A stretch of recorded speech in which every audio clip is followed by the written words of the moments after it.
Thank you so much for joining us. This is Strictly Business. On the show today, we have exciting stuff. We're going to go into issues of employment, or is it unemployment, as we are approaching the fourth wave, and what will it bring with it? We'll get you into the banking sector, or is it banking as an individual? How are you doing when it comes to saving, and is it an investment, or what are you saving for really? Do you even understand what savings are? And we get into the manufacturing industry when it comes to shoes. How is Zambia performing? And we also double that up with issues of fashion. Who doesn't love fashion? Who doesn't like looking good? We'll be talking to a fashion owner who's going to let us know how her world is performing in regards to revenue. This is Strictly Business.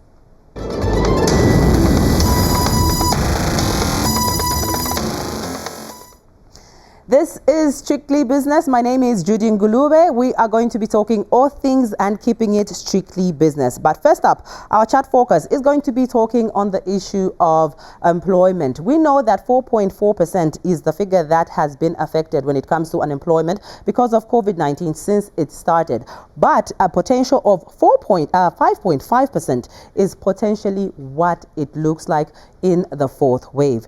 We await that, but then how prepared are we is another conversation when it comes to health economic news. But we'll be getting to engage a human resource specialist who's going to be letting us know, is this really all bad when it comes to the unemployment levels? Maybe there are some positives to that. I'm very excited because I have Maxwell Phiri, who is an HR specialist who is going to be dwelling on this issue. When we hear figures like that, how are you, first of all? Excited you're here with us. Good afternoon, Judah, and good afternoon, viewers. All right. When you look at the employment issues and what COVID-19 has brought, your general comment on that, first of all. Well, there's been a lot of things which has supplemented a lot of things on the market. But of course, as much as there have been negative issues, there have been positive issues. We realize that there's been loss of jobs. There's been stress that has been developed from amongst the people. But again, there have been positive posting in terms of the employment space. I'll tell you that during this period, a number of people actually have become very innovative and creative. And you'll be amazed that according to the global world statistics, that the number of people who have crossed to the millionaire threshold has increased. In this period of COVID? Agreed. So being self-employed has come out of this issue of people losing a job. So sometimes it's like a blessing in disguise, you mean? It is. By the way, which sectors, which industries are those that we're seeing millionaires in? Of course, in the industry sector. And this is the reason that actually in Africa we should advocate to get industrialized. We're so much into trading. Mm-hmm. You'll be amazed that people are making these masks, simple masks. They've posted a lot of profits. Previous people were thinking that the masks should be the ordinary mask like this one. Mm-hmm. They didn't realize that we can use our traditional mask or using our own traditional Chiteng and Kamoto mask. I met one of the tellers 2 weeks ago. He said, look, I wish you can go into the fourth wave. I said, no, you are wishing people badly. He said, I made a lot of money when I was using our own traditional masks. But not only that, Jude, you'll be shocked that even teachers, because you recall that schools were closed. Yes. And there was this virtual learning and sometimes didn't work out. Those teachers who were creative, they came up with CDs where they could post if it's mathematics, especially mathematics and these science courses. They created YouTubes and CDs and posted their subjects, and they were selling those CDs at 25 kwacha, 30 kwacha. That was cool income for them to ensure that the kids are still up and running with the normal school issues. Okay. Those are positives which are really good. And for somebody who's looking into the issue of being the employer, because now if you've lost a job, you've created your own company, there's the issue of now you are now the employer. And from an HR standpoint, as we're getting into this fourth wave, what are some of those pointers that are supposed to be paid attention to? Of course, the issue is to ensure that the financials, mm-hmm. you know, a number of people, why they don't actually excel in business, especially the SMEs, is that when you are coming up with your budget, we don't foresee the future. In business, there's what we call scanning the environment. There are what we call the external factors, which you cannot control. And COVID is one of the external factors you cannot control. Cholera is an external factor. Okay? So when you are framing your budget, ensure that you come up with contagious measures, come up with a contingent budget in the event that the external factors hit you.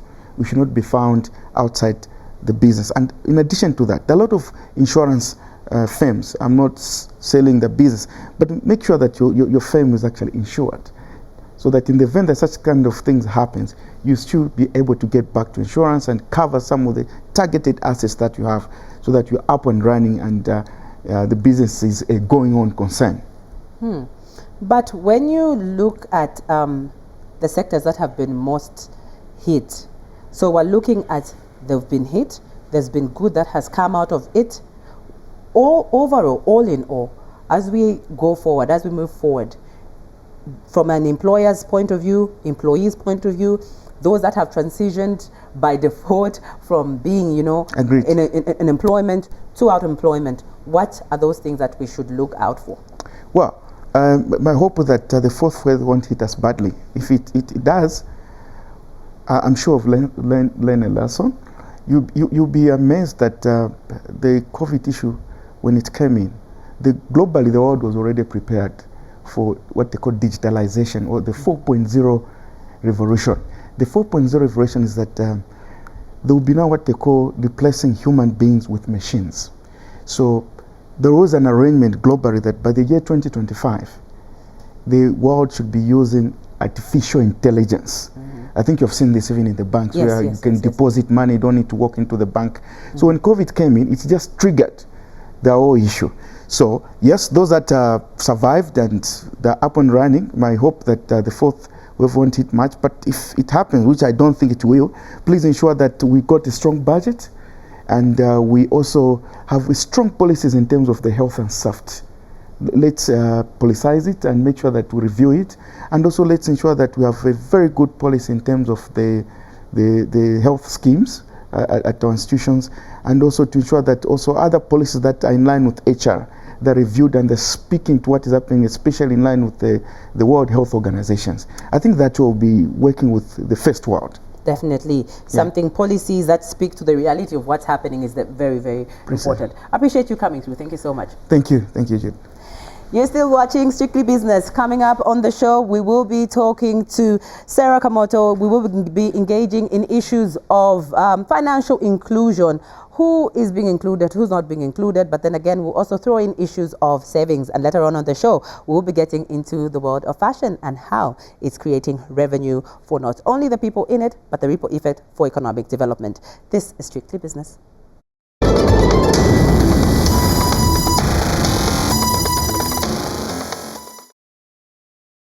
This is Strictly Business. Let's get into issues of financial inclusion. We always have issues of Financial Literacy Week. What are you getting from that, and how are you benefiting from it? How are you using it in reality, not only for maybe your business, but starting from an individual perspective and then blowing it up for the nation to benefit as well. I'm glad that we have someone from Natsave, Sara Kamoto, who is going to be giving us, obviously, highlights, of course, of financial inclusion and what it is and how reality is talking to it. Thank you so much for coming through. How are you? Good afternoon, Judy, and it's great to be here. I appreciate you being here as well. Let's start with the basic of just what is financial inclusion? Right. Financial inclusion speaks to, one, being able to access financial facilities, financial services, and being able to access that which they're able to do in terms of transactions. So when we speak of financial inclusion, we're speaking basically that one is able to access not only a bank account, but a platform that is going to allow you to transact, a platform that is going to allow you to make a payment, for instance, to be able to save money, to be able to pay for your bills. And so it's a whole lot of services that you access when you are financially included. That even begs the question then, who is this group, or who are these people who should be financially included? What's this fuss of being financially included anyway? Right. Everybody has to be financially included. Zambia, according to the FinScope 2020, we only have about 69% of Zambians that are financially included at the moment. That is a low number, because then what happens to the rest of the Zambians? And as you know, Natsave being what we are, our vision as a bank is to deliver financial inclusion. And Judy, you would like to know that Natsave is in 38 branches, and we have 14 of these branches in districts where we're the only bank. That's a lot of collaboration with a lot of people, talking about the areas that you're in. But does financial inclusion equate to, you know, financial freedom? Is it equivalent, or how do they marry or not, if at all? Right. So when you speak of financial inclusion, what I was saying is, in 14 of these districts, you find a Natsave bank. What does it do to someone? It means that you provide a platform for somebody to be able to go and access these financial services that you're offering. And also it brings about a freedom in that when and if you need financial advisory services, financial literacy services, you have an expert that you can go to and obtain this. So when we talk of financial freedom, it's basically the ability of someone being able to find a point or a place where they can financially be advised on the path to take when they are looking at their financial responsibilities as well as the financial needs. So in speaking of financial freedom, it's basically access. It's basically being able to make a decision as and where you are without somebody limiting your ability to access financial services. So Judy, you know that we've had the advent of COVID-19. So what that has meant is that the traditional way of banking, the face-to-face banking, had come under threat because people were not able to access these financial services. So this called for financial institutions to be able to be innovative. And in cases of, in speaking of innovation, it meant that now the digital platforms had to come in play.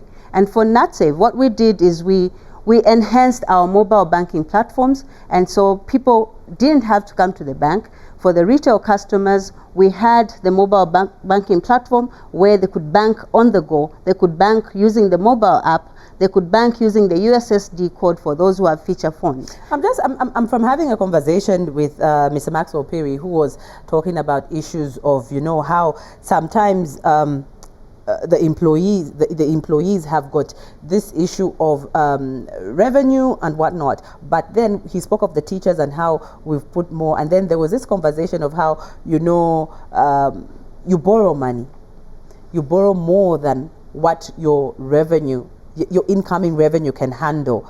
Do you think companies and employers should have trainings or conversations such as these in companies?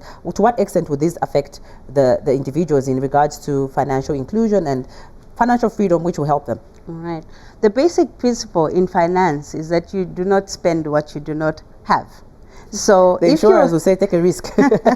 If you are an employee, you must first of all look at what you are earning. And of what you are earning, you've got expenses. What that entails is that if you're going to spend, you must look in the long haul and in the short run. In the short run, that is 3 to 6 months, you need to have the ability to save at least 100% of what you spend. So if you're spending, Judy, is 1,000 kwacha, you should have a 3,000 saving. And after that, what we advise financially for our employees, for example, is that you must have a buffer, you must have a saving which will last at least your expenses for 3 months. Beyond that, what we talk about are investment options, and this is where financial inclusion is very important, because then if you do not have a financial advisory, you are not able to look at the various investment options that are there. So yes, the economy is tight, and yes, we barely live hand to mouth, but we are supposed to develop a practice. We are supposed to develop a habit of saving. And when you save, you have opportunities that you can take advantage of. I heard you speaking to your previous speaker, and he spoke of opportunities. COVID brought opportunities. So if you are saving, for instance, you've got a 3,000 kwacha, you could quickly go and buy a material and be able to make masks, for example, and invest in that and sell it off. Once you sell, you've got that markup that you have, and you'll be able to save that. And again, wait for another opportunity that lies. But if an opportunity presents itself and you do not have a saving, yes, of course, there are credit facilities that you can access from banking, from the banking sector, but it's better to spend that which you already have in your hands. You know, when it comes to issues of money, people can always have a conversation that's going on. Thank you so much for coming through, Sarah. Thank you so much, Judy. All right. Sara Kamoto there, talking about issues of financial inclusion. And we know, when I'm in this realm, just to remind you that tomorrow the Bank of Zambia, the central bank, will actually be, addressing the nation when it comes to issues of policy monitoring committee, availing to us issues of the policy monitoring rates as is at now in our country. We'll be going to our business segment. I'm excited about this one because we'll be taking you to Soweto Market.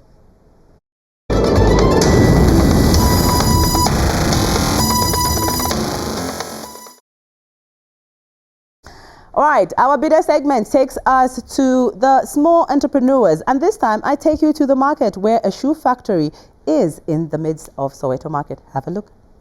Okay. Tell us briefly about your shoemaking business and how it started. We started late in the 1998, somewhere there. Yes. Okay. Most people who are SMEs say they struggle with capital. How much money did you start with? By then, we had just a small amount, around 500, sort of 500,000 kwacha. Okay, which is 500 kwacha best now? Yes. Okay, so why did you pick on making shoes when you thought of a business? As a group or as an individual, why did you pick on making shoes? First and foremost, we were as individuals. Then we tried to make a group whereby we can find other things to be possible for us. Because you can have an item, you can have this, while the other one doesn't have. So to make a group is when we found that things are easy for us to make a shoe. Okay. Right. There's power in men, they say. Yes. And have you always been operating from here since, is it 98, 96? No, we had been operating from different places. It's only that we don't have facilities like shelter. So that's why we have found ourselves here. Okay. And tell me about the market, your clientele. How many people buy your shoes? We have a number of customers, although we don't satisfy them due to some other problems we have. Then our customers, meanwhile, we have even some of our customers here. We have these two gentlemen here. They are waiting for these shoes. Talking about how long does it take to make a shoe? As a group, it doesn't take long. Maybe an hour we can make a shoe. Okay. Yes. What can you say to the budding business people who are saying that it's very hard to get a product which is raw like leather and make something out of it, or anything that is raw in Zambia and make a finished product out of it here in Zambia? To them, the advice I can give them is let them try the local products we produce. Okay. I think they won't go wrong.